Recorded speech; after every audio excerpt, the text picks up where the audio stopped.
to the Lunchtime Discovery series. I am your host, Chris Smith. Thanks for joining me every Wednesday at noon for this special lecture series.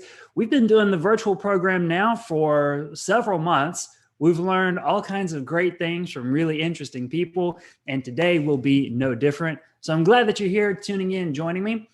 As we go throughout today's program, you can use the chat there on YouTube to drop your questions and comments for our guest speaker.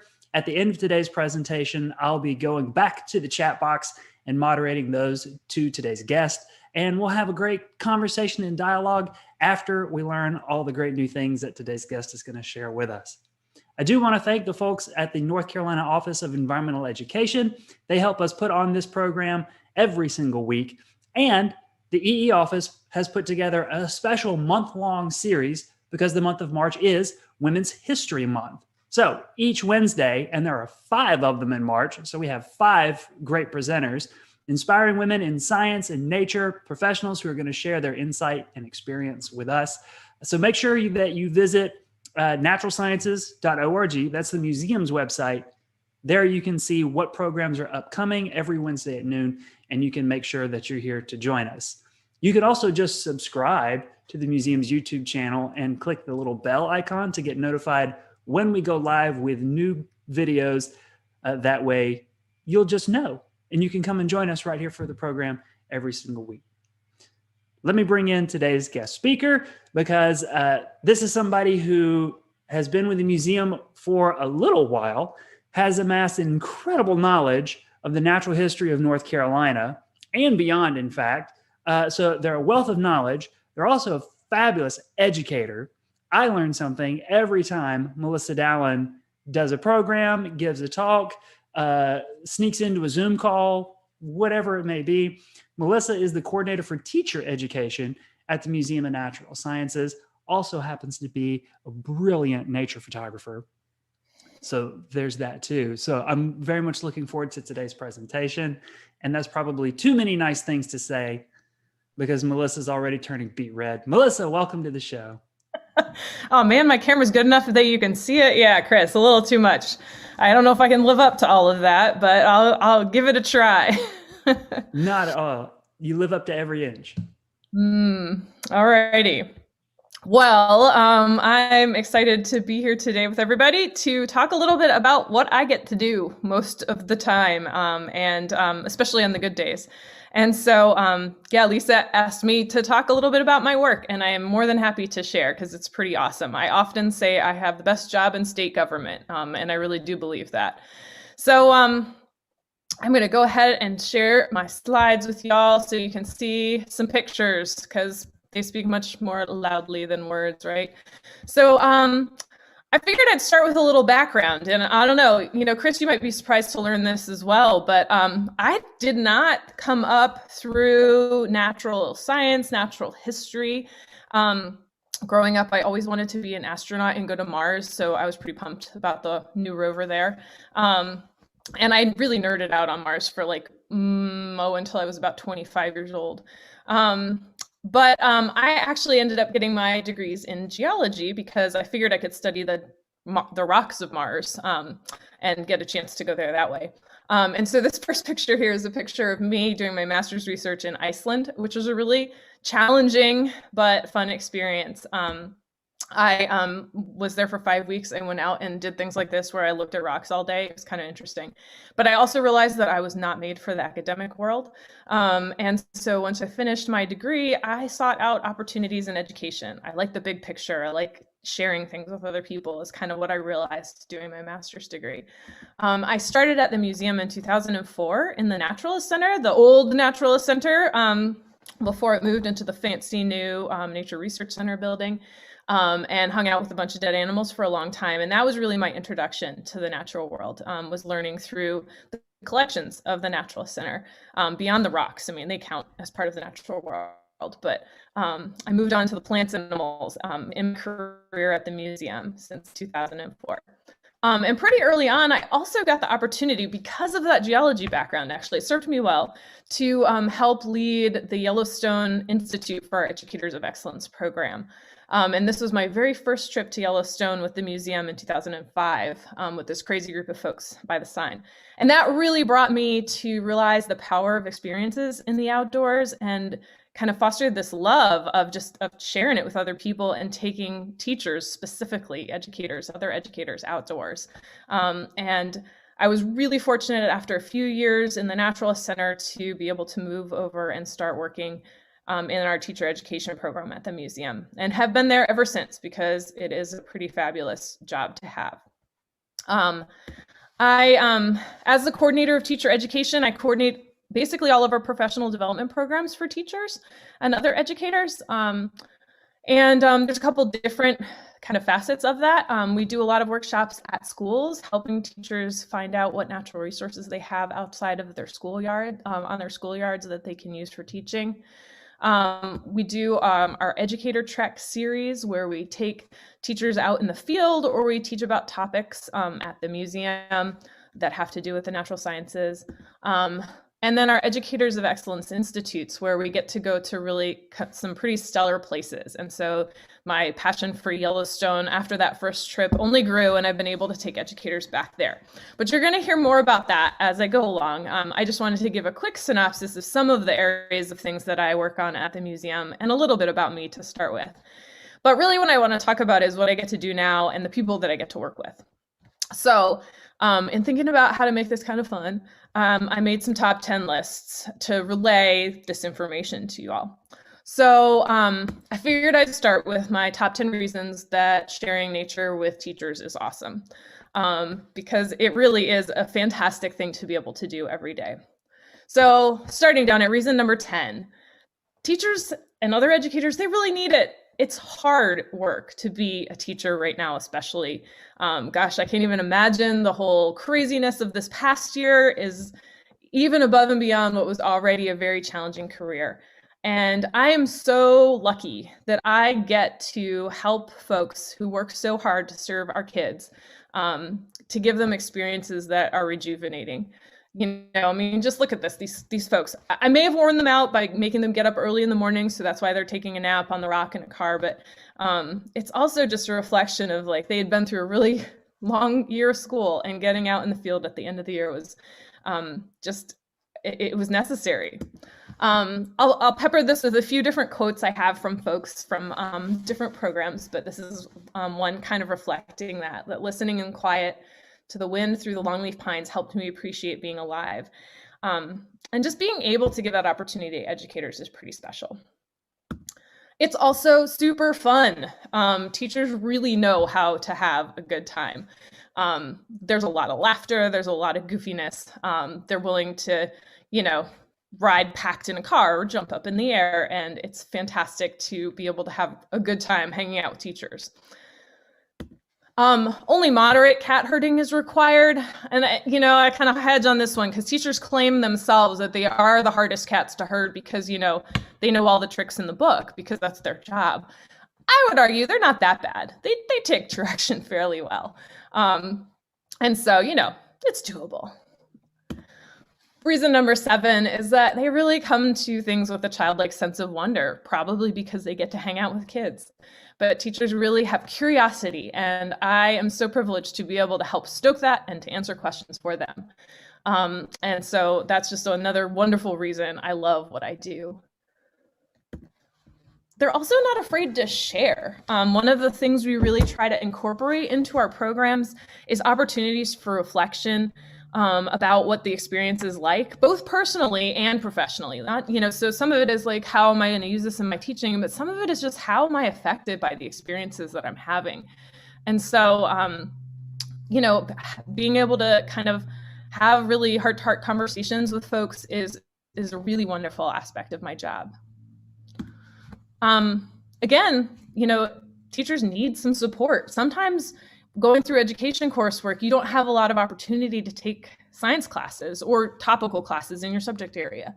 And so, with our work through teacher education at the museum, we can help supplement that knowledge, and help teachers feel more comfortable talking about science topics in the classroom.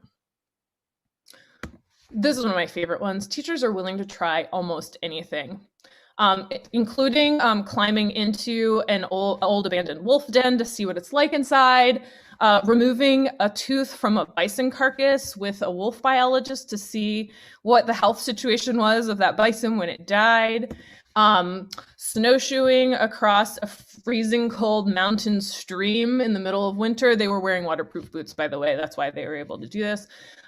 Or in this other picture, literally sawing a chunk out of an elk's femur, again, for a necropsy for the wolf program in Yellowstone.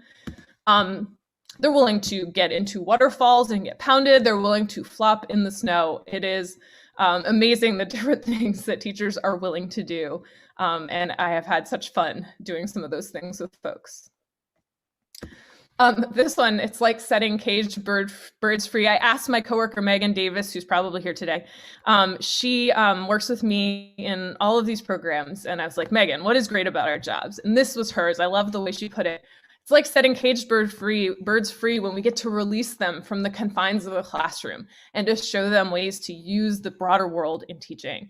And I just wanted to include that because I thought that captured so well. One of the really wonderful things about our jobs is that ability to help break down those barriers and move beyond the walls of the classroom. Here's just another example of that. She really does look like a caged bird that's been set free. Also, educators have a tremendous impact. The museum chose a long time ago to focus on helping educators because of the impact that they can have. In some recent evaluation data, we collected information that suggests that teachers on average reach a median of 100 students per year. And so with every educator that we get to work with, we have an impact on a tremendous number of students out there. And so it's really rewarding because, that kind of multiplier effect of the work is really rewarding. And finally, really the most really awesome thing about working with teachers and getting to share nature with them is that they're not in it for themselves. They come to every experience looking for ways to take it back and bring it to other people in like this completely unselfish way. And so it's just really wonderful to get to share experiences with folks like that. They're just, like the quote says, they're eager to share their experiences and stories with their students. And they're always looking for ways to make it relevant, to make it, important and, bring it right back to the students that really need to hear it. Kids who might have the opportunity to travel the way that a teacher is doing with us, they can relay that and kind of get that excitement. One of my favorite stories, this is before my time, but my predecessor said one time he was in Yellowstone with a teacher and he called his first grade teacher and, from 40 years prior, and she was like in her 80s, to tell her, you told me about Yellowstone when I was in first grade, and guess what? I'm here. And it's just so cool, those kinds of ways that teachers can have an impact over time when they kind of are unselfish that way and they bring things back and get their students excited about it. And so, like I said, I'm just super fortunate to get to work with this group of people because it's just really amazing the kinds of impacts that they can have, the work, the hard work that they do, and to be able to support with inspiration and renewal, as well as helping with things like content and activities, is really rewarding. So as I said at the beginning, we take educators to places all over, mostly in North Carolina, but sometimes beyond the borders, to have experiences in the natural world. And kind of a la some of Jerry Reynolds' talks, I thought I would share some of my favorite places to go to experience and learn in nature. I also included a little bit of when I like to go. So, if you're looking for tips, this is the places you might want to check out section. So again, starting with number 10. And these are our crazy Educator Trek titles that we use. Twigs, eggs, and frogs' legs. Just because, they're fun. I like to use crazy words in alliteration. But one of my favorite places, especially in the early spring, to share nature is in the Triangle Land Conservancy nature preserves around the Triangle area.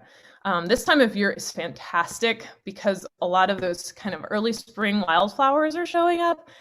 Picture on the left is from Swift Bluffs and the carpet of trout lilies there right around now. Usually phenomenal. Johnston Mill Nature Preserve in Durham is similar. So there's just some wonderful places. You can see the opening of tree buds, and many of them have vernal pools where spotted salamanders breed, and so you might find egg masses or salamander larvae in those pools. So just really wonderful places to explore, kind of close to home. Most of the rest are going to be a little farther afield, unless you're, from other parts of the state today. Another one of my favorites is where we go for tall trees and wonderful waterfalls. The Joyce Kilmer Memorial Forest out way in the far western reaches of North Carolina and the surrounding areas. I'm a fan of going out to the mountains in the summer, but springtime in that area, I'm sure would be great. I haven't had the privilege of it myself yet. But Joyce Kilmer is home to one of the last remaining old growth forests in North Carolina, and just gigantic tulip poplar trees. It's just such a cool thing to be able to experience trees that large and that old. And that's that, but it's also a great place, like many of the parts of the North Carolina mountains, for waterfalls.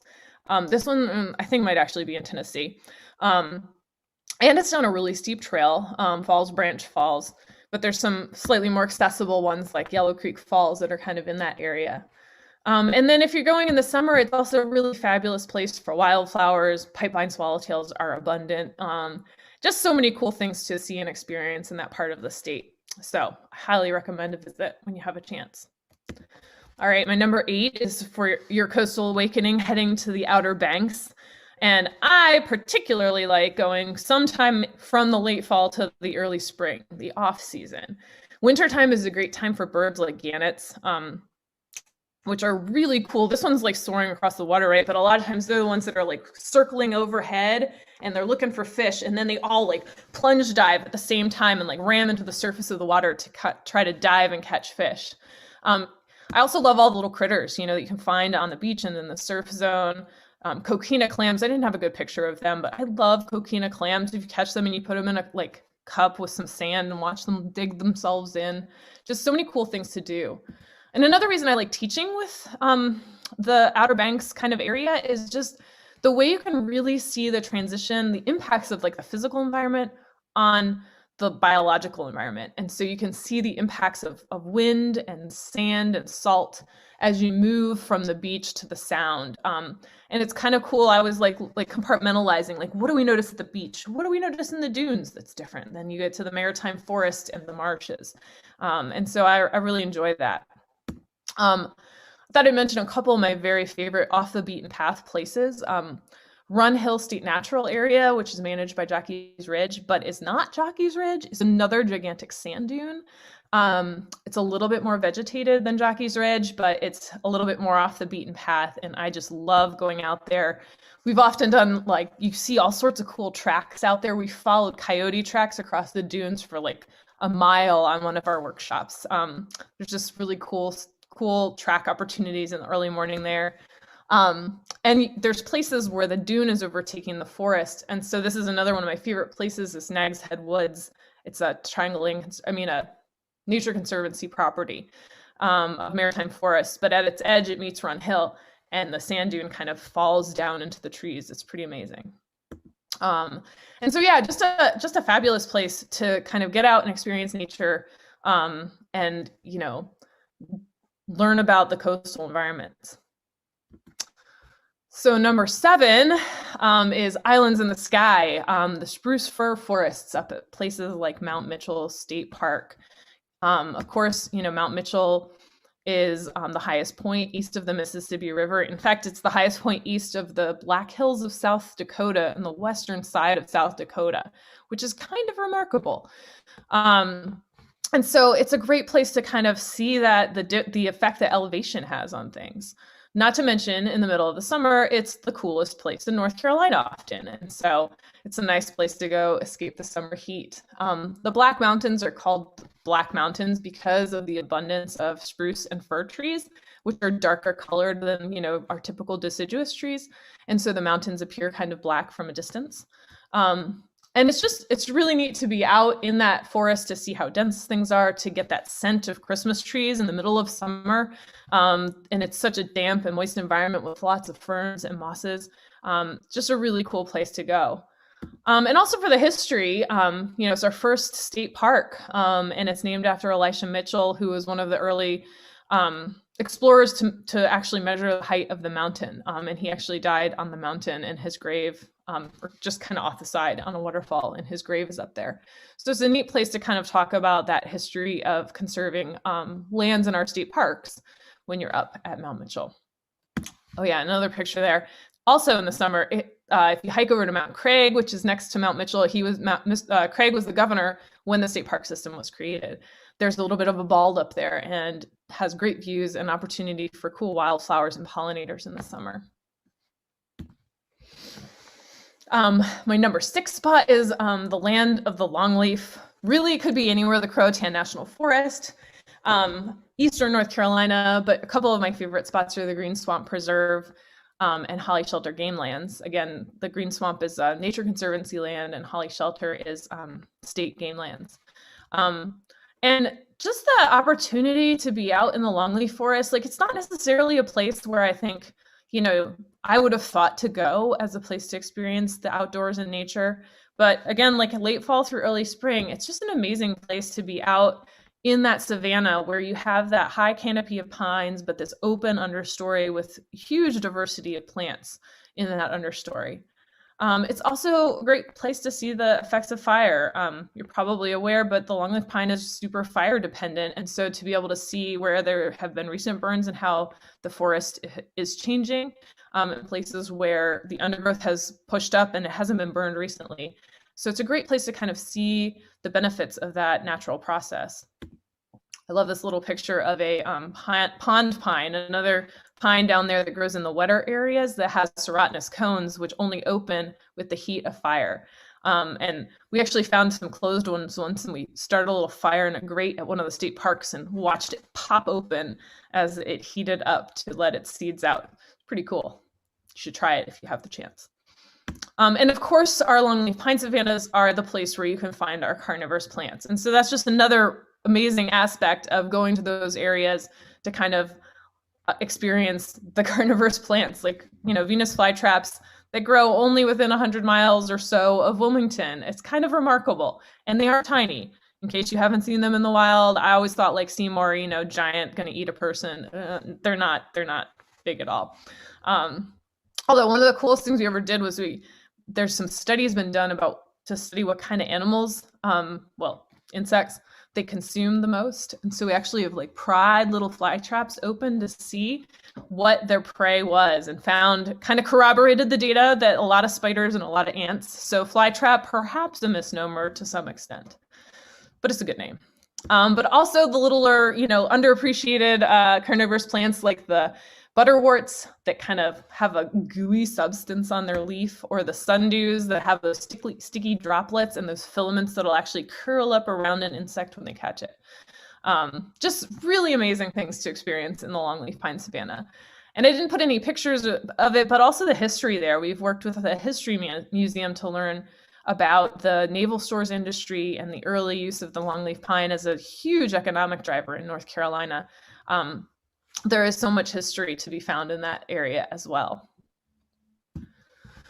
So my place number 5 is where you can go to find the elk. Great Smoky Mountains National Park, specifically Cataloochee Valley. And then that kind of corner of the park is where I love to go. October is the best for the elk when they're in the rut. But also in May and June for wildflowers, it's a phenomenal place to be. Again, Cataloochee Valley is where they reintroduced elk in 2001 and 2002. And in the fall, the males start their bugle. Well, actually, in September, maybe even a little earlier, the males start their bugling, which is the strangest sound. It's very high-pitched, even though they're such a large animal. But they start forming their harems of cows. And so it's a great place to kind of watch animal behavior in the fall, as the bulls will spar with each other and bugle and try to maintain their herd. It's also got a bunch of historical buildings, which is kind of a neat aspect of being down in Cataloochee Valley. You can learn about the history of Great Smoky Mountains National Park and the ways that, it was basically folks were asked to move out to create the national park. So it's kind of an interesting story there.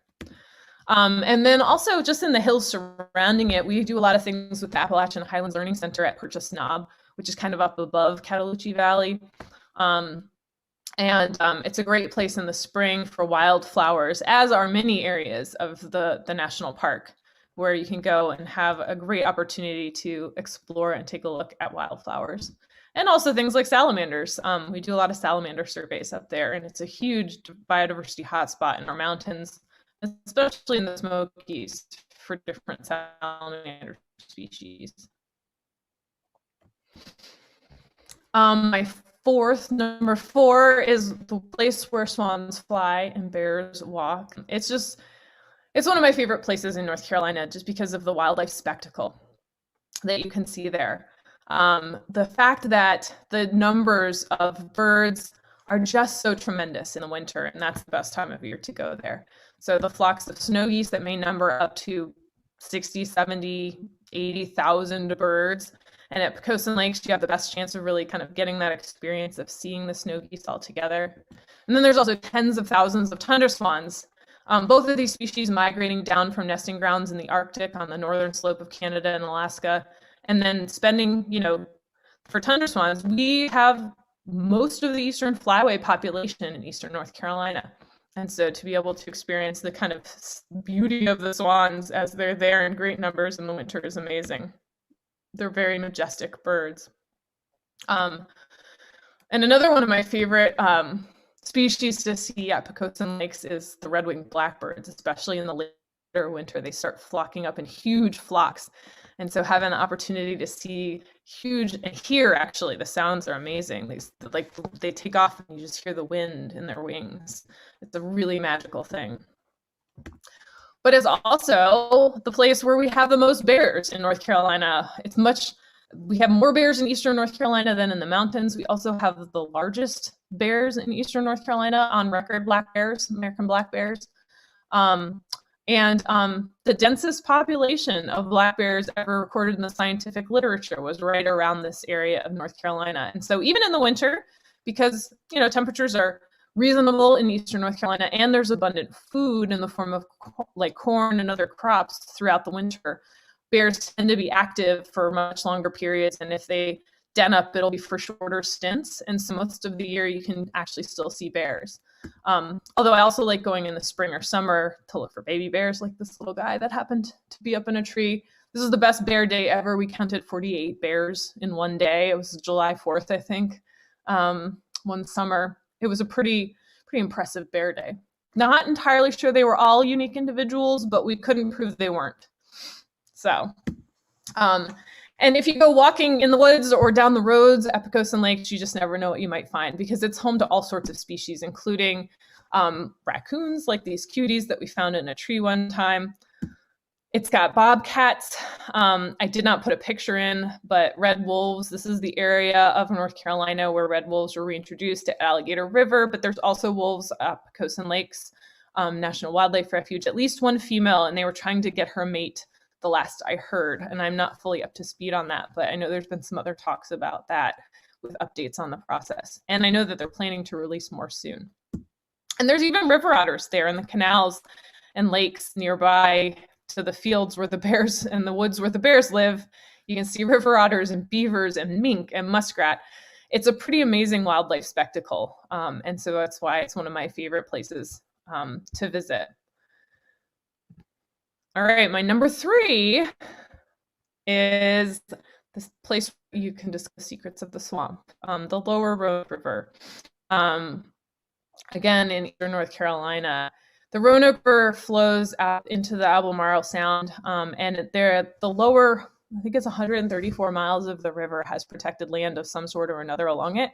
And it's the largest intact bottomland hardwood forest that I am aware of.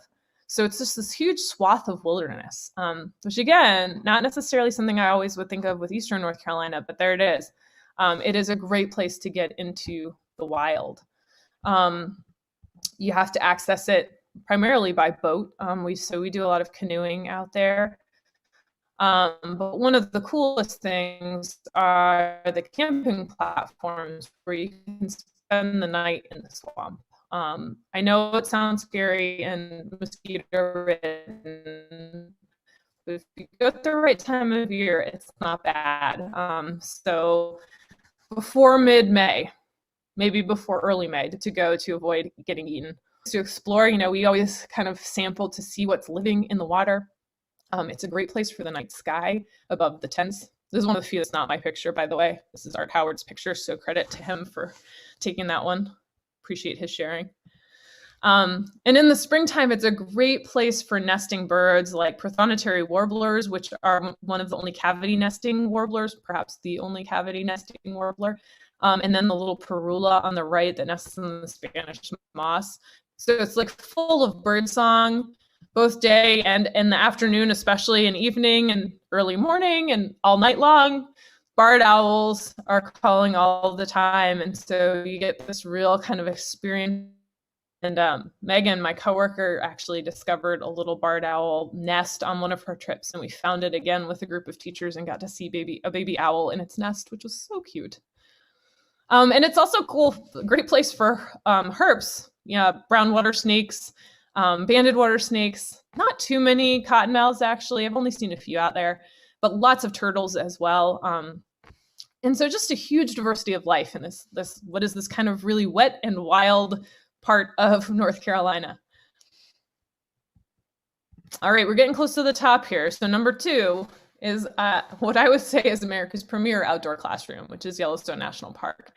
I showed that picture at the beginning of my first trip of the museum in 2005. I've been more than 30 times to Yellowstone now, because really that's my heart lives there. It is my favorite place in the entire world. And I love that I get to share it with other people as often as I do.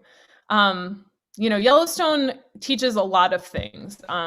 It was established mostly because of the crazy geology. So this plays back to my training in geology, but the geysers and the thermal features, the hot springs really help bring a subject to life that is often very hard to teach. I mean, geology is, it's tricky and a lot of folks haven't had much training in it. And so it can really make it engaging. We always bring infrared thermometers, which we like to call laser thermometers because it sounds cooler, where you can, so folks can take the temperature of some of these thermal features, which is really cool, and just kind of bring that to life, that story of how the landscape has formed. And of course, Yellowstone is also known for its wolves. With the reintroduction of wolves in 1995, Yellowstone now has all of the large animals on its landscape that it would have had pre, European colonization settlement. And so it's a great place to kind of talk about those sorts of conservation stories that have happened and the controversies over them. And also just to appreciate that kind of wildness of place. It's also known, of course, for its bears. And so the opportunity to kind of understand the food webs and the roles of predators on the ecosystem is really unparalleled.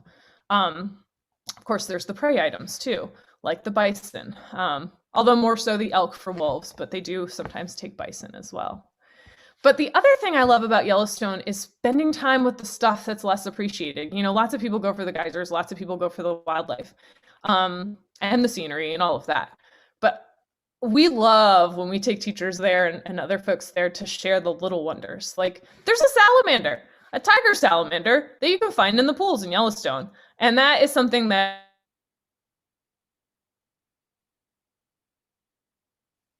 there are no turtles there, actually, none. But there's a salamander, and we've been able to find a few over the years. And Megan, my coworker, gets very excited because she loves salamanders. And this is actually one of my favorite things. There's this one lake where we always know we can stop and find leeches, and they're really large, and that's kind of awesome. And in fact, one of my favorite stories is we were out there with a group. We had leeches. We're looking at leeches, and like everybody's really excited. And in Yellowstone, if you stop and you're excited, somebody else is going to stop, and then somebody else is going to stop, and everybody's going to stop because they want to see what you have. And one of those big, huge tour buses, like the big tour buses, pulled over, and people start piling out. Like, what are you looking at? What are you looking at? And we're like, leeches! And they like turned around and just like back to the bus. Like, these people are so weird. It was great. It was a great moment. Another really favorite moment was, these are salmon flies. And they have a larval stage in the rivers, the flowing water, and they tend to emerge all at once. They're a type of stonefly. And so I have only experienced this once, but we drove up one summer, and this was with teenagers with the JCs from the museum, and there was just like a cloud of insects, and we all got out, and it was kind of creepy, and some people kind of got really weirded out and had to go back to the car. But it was also one of the coolest phenomenon I'd ever seen, to see these like tons and tons of these stoneflies, these salmon flies, just everywhere. So really cool. And then the final thing about Yellowstone, I just think being out in that kind of environment, you have a sense of place where like your role, like I can be eaten, and this place is not mine, it belongs to them. And so to have that opportunity and to be able to sit there and reflect on that, or just have those moments of kind of glory is just really an amazing thing to be able to share with people. So it's one of my very favorite places. But I'm going to end with your nature neighborhood, your own backyard or your schoolyard as a place to explore. Because if we look and we pay attention and we spend time, there really are amazing things everywhere in nature. If you take a look in your leaf litter, for instance, you just never know what you might find.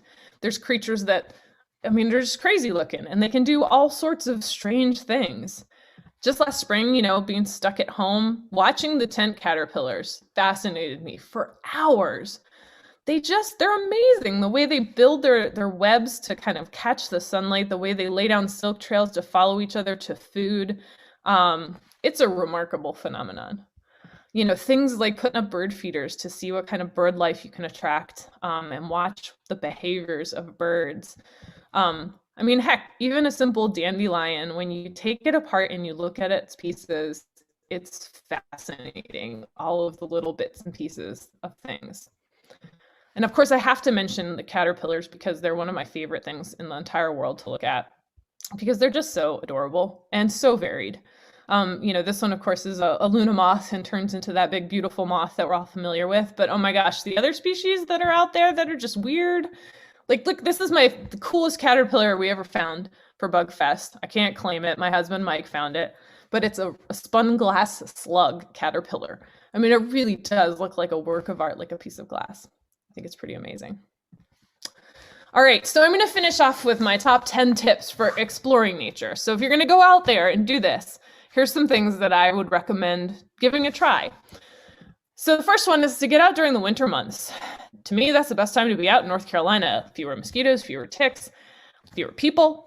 It's just a great time to be out and explore. And there's a lot of places where that's like the time to be there. Places like Pocosin Lakes.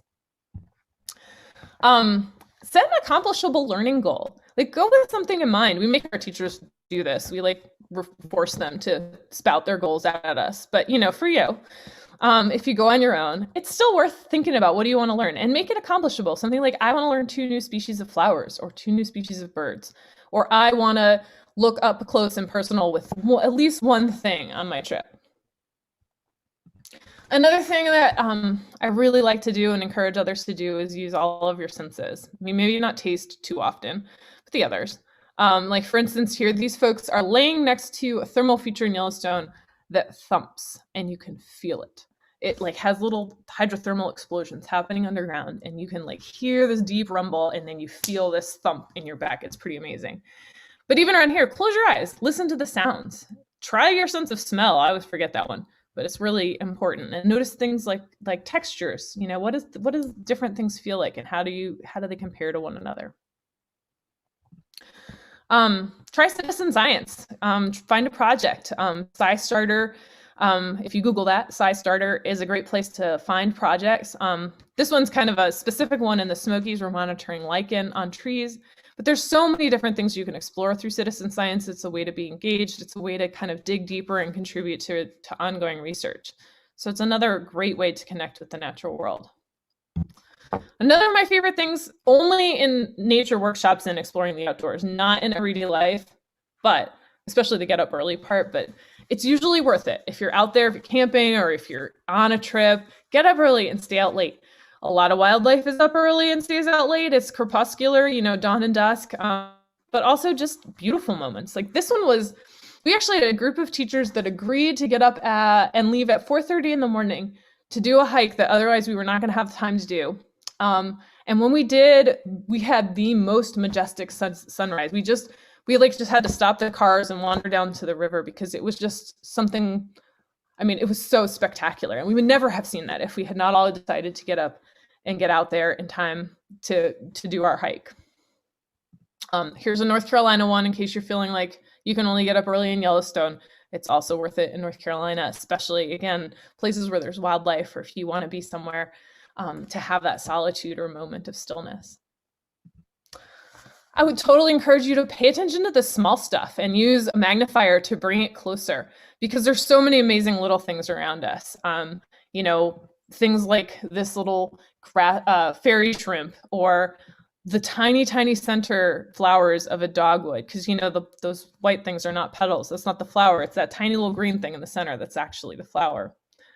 I can't now go back to caterpillars. Look at those guys. Look at the details on them. If you get up close and personal, there's so many cool things to see and observe. Kind of the converse, use a lens to get closer to things, whether it's a pair of binoculars, just practice with them. If you're not comfortable, find a pair that you like and do some practice. If you get really serious about it, something like a spotting scope will really bring things closer if you want to watch things like wildlife from far away. Or even now, our cameras allow us to get much closer to things, whether you have a fancy lens like the one on the right, or whether you just have a point and shoot that you can zoom in on stuff with. Cameras can allow you to get closer to things too. Number 3, take a field guide or an app along. Get something that'll help you learn more while you're out there. Here's a random selection of some of my favorites. The new Wildflowers of the Southeast. I mentioned caterpillars maybe a few times. The one by David Wagner is great. I like to take a tree book and try to identify trees. I love that Tracks and Sign of insects and other invertebrates because it's all the weird stuff you find that nobody else has ever really looked at. You what the heck is this tiny little thing that looks like a barrel? Oh, it's the egg from a bug. And then apps like iNaturalist. iNaturalist does a fantastic job of identifying things for you now, and Seek is kind of another version of that without contributing as much data. And Merlin Bird ID is a fantastic bird identification app. So I'd highly recommend that. And those are all free apps.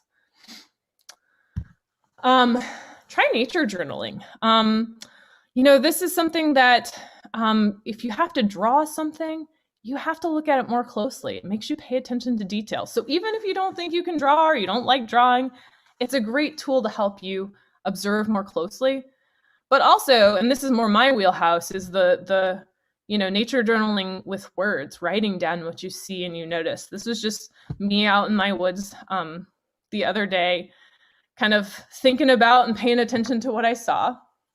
And actually, if you'll allow me for a moment, I wanted to share, this is one of the things that came out of just sitting there paying attention. And usually what happens for me is I pay attention, I make observations, and then my thoughts start coming in. And so I'm able to pull those things together. And I thought I would share this because actually last week's talk, it's a hard one to follow. Dr. Drew Lanham was so fantastic. And his words really kind of challenged and inspired me. And so I went out in my woods here, and this is what I wrote. And I thought I would share with you guys. It was while my roof was being replaced on my house. And it was an interesting experience to watch that process happen. And the yard was being trampled. And it was so strange, the juxtaposition of things. Soft-soled sneakers step through messy mud, slip on stained stepping stones, dealing death blows to decades of root work, rhizomes, winter rosettes of limp leaves, no longer lifelike, lingering, bereft, half-buried, burdened by compaction and lack of traction and human tracks, from soft-soled sneakers, sealed over brown feet, belonging to bodies of brown men, marching mindless of my mental melancholy, scaling steep slopes, not slipping, while gripping rough ropes and roof ridges, using driver drills dawn to dusk, ratcheting roofing rivets while saws shriek, cutting stick-straight seams in patterned panels placed precisely under expert eyes, as I watch wanton waste from windows. This is my privilege, to prioritize plants over people, woo wildlife without the weight of worry, wander winding wooded paths protected by my purchasing power, bought by my birthright as a white-collar white woman, woke but wallowing while watching soft-soled sneakers step through messy mud. So I get a lot of inspiration from the natural world, and it gives me a lens through which to see my life and the lives of others. And so I encourage you to think about giving that a try as well. I wanted to recommend, we've put some of our nature journaling activities online on the museum's website. And hopefully at some point we can drop that link in the chat for you. It's kind of hard to find, but would offer that as a resource. And then the last thing I wanted to share, my number one tip for exploring nature was share what you notice and learn. There's power in being out with other people, and that's hard right now. It's at least safer to be outdoors than indoors, and with family for sure. But it's really just so powerful to have an opportunity to share experiences and things that we're learning about with other people. And I love this quote from Mike McDowell. I guess it isn't enough to be a mere observer. It's turning to the person on your right or left and stating with an undiluted sense of joy and inquisitiveness. Did you just see that? So with that, I will stop talking for a moment. Well, thank you, Melissa. You're welcome. Thanks for the opportunity to share today. I really do have the best job in state government, and it is a privilege to get to do what I do. Your job might be better than mine, and we work at the same place. I think so. Sorry, Chris. Yeah, you're out of Yellowstone, and I'm stuck on stage inside a large natural history museum. How about that job? Mm-hmm, mm-hmm. I'll broadcast to you next time, Chris. Yeah, I appreciate that. Yeah, live from Yellowstone. Mm-hmm, mm-hmm.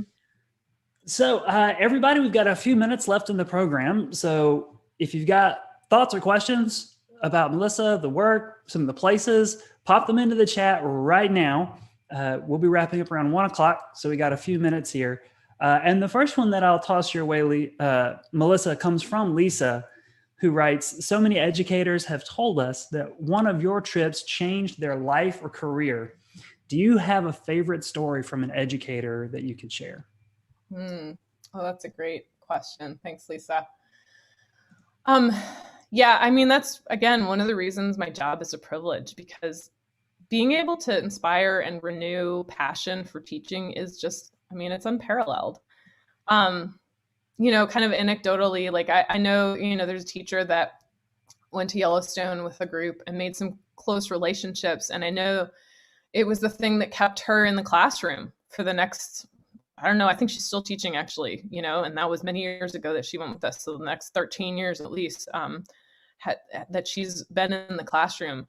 I've seen teachers, you know, come back and just transform the way that they work at their school, like starting junior rangers or nature clubs at their schools because they've had experiences in nature and now feel more comfortable doing it themselves. And so being able to bring those kinds of experiences back. And then even on a personal level, one of my very favorite stories was a teacher who had just gone through a tough divorce after many years of marriage. And she came on a trip with us, and she met another teacher who had lost a child and, you know, had a really tough run of it. And the two of them just, oh, it's just this wonderful love story, how they kind of came together. They were talking partners. We always do that where they, you know, we have a partner that you share with every night of an experience, and they were talking partners, and now they're married, and it's just a wonderful love story too. So. Oh, how about that? Museum is matchmaker. I don't think that's an official state government function, but. But That one doesn't that's happen too such a good often. story. That's the rare occurrence, but still, you never know. All right, let's see. There's another question here. What is some place in North Carolina that you've never been yet, but that is at the top of your to visit list? That is a really good question. I actually, the one that comes to mind right away is I have never been to Cape Lookout, where you have to take the passenger or car ferry and then drive on the beach. I have not been there. I've been to Portsmouth Island way up at the end briefly, but I've not explored much of that. And that is somewhere that I really would like to get to fairly soon, hopefully. Because again, I like to go those places in the off season. So winter is ideal in my mind to get to somewhere like that. Excellent question. I'm curious, do lots of other museums like ours have programs like this, professional development, traveling opportunities for teachers? Not that I am aware of that there's a lot of opportunities like this. I know there's a lot of travel programs for educators through like National Geographic, like the Lindblad Explorers program. And then there's opportunities for teachers to travel, like to take students on a field trip to places, like they get to go as the chaperone for their students. But that's a very different experience than being able to be the learner. That's one of the things we really try to do is let teachers be in that role of the learner and remember what it's like to be the learner, because it gives them a perspective, to take back like, oh yeah, that's pretty awesome. My students will love this. And so, there's some things out there like it, I think, but I do feel like what we get to do is fairly unique, especially the like residential aspect of it. And the fact that we really push people hard, but it really brings that, spending so much time together and really reflecting together kind of really brings that group experience together, I think. Yeah, it seems like, having been in environmental education for a little while, you've been in it for a little while. We've got a lot of people in the chat who are commenting that they've been doing environmental education or they've participated in your programs, or yours and Megan's programs. And there's something very important about being in the place, being in the space, and connecting with nature at that visceral level that doesn't come from the very well put together online Nat Geo certification. Right? Like that's a great tool, but there's also, let's go out into the schoolyard, into the forests, to the national park and really see and experience these things. Yeah, I think there's really no replacement for that. And like I said, there's definitely opportunities to do that in a lot of different ways. And there's opportunities for kids to do it, and there's opportunities for adults to do it. And I think that those are I'm so glad that we get to provide those opportunities, some of them, as the museum, and the other people that do as well. It's a really, it's an irreplaceable sort of thing. And it's one of those things too that when we're out in the field like that, just trying to take advantage of what's there,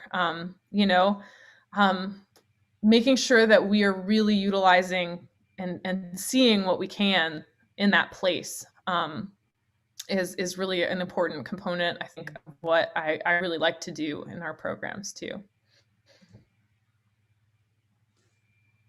And one more thing that I'm thinking about is our museum is a free museum. We're state employees. How does that, or does it, impact our ability to offer these things to teachers that might not get opportunities otherwise? Yeah, because I'm thinking as a state institution, it's almost a service that we can offer, and a teacher doesn't have to shell out thousands of dollars in order to travel to Yellowstone or even just the mountains for a residential experience. Yeah, that's absolutely true. Like if it is what allows us to make things affordable. At this point, for many of our programs, we charge enough to cover like really the direct costs, like how much does it cost for a hotel room or a campsite or gas. But as a state employee, I don't have to pay for my salary. And a lot of other programs like this, they're run by organizations, nonprofits, or even for-profit companies where the salaries of employees are paid by participant fees. And that we are really, really we benefit so much from not having to do that. And additionally, we have some resources, the Educators of Excellence Fund that's been around for, I don't know, at least a couple decades, that allows us to support those programs specifically with funds that have been donated over many years. Really helps make programs more accessible for, teachers are last time I looked, it's been a little while, but 48th in the US in terms of pay in North Carolina, and to be able to offer affordable opportunities for this sort of, experience with nature I'm so glad that we are able to do that. And I so much appreciate the museum and the state for valuing that enough to support a program like this. All right, excellent stuff. Melissa, thank you. You're welcome, Chris. Thank you so much for the opportunity to share some of my favorite things. We got 30 of your favorite things in one presentation. Yeah, right. A few too many, perhaps. I think it was perfect. It was brilliant. Thanks. So thank you for that. Everybody, thanks for tuning in to this Lunchtime Discovery Series presentation. Of course, we'll be back here next Wednesday at noon. So I hope that we'll see you for the next one. Again, check out naturalsciences.org, where you can find the schedule of events. This one, plus so many others: Natural Sciences Classroom, Science Tonight, Virtual Trivia Tuesday. There's all kinds of great and exciting things happening. Oh, for example, next week is Reptile and Amphibian Days. We've got a 6-day virtual convention of all things herpetological happening. So make sure that you hit up the website or follow the museum on social media. We're at Natural Sciences on Facebook, Twitter, and Instagram. You can also follow the Office of Environmental Education. They're at North Carolina at North Carolina EE on Twitter. And they post lots of great updates there. And their website is eenorthcarolina.org. You flip it and you get the website, and you go the other way and you get their Twitter. I always have to remember that. Hey, everybody, take care, stay safe, keep your community safe, and we'll see you next week. Bye, everybody.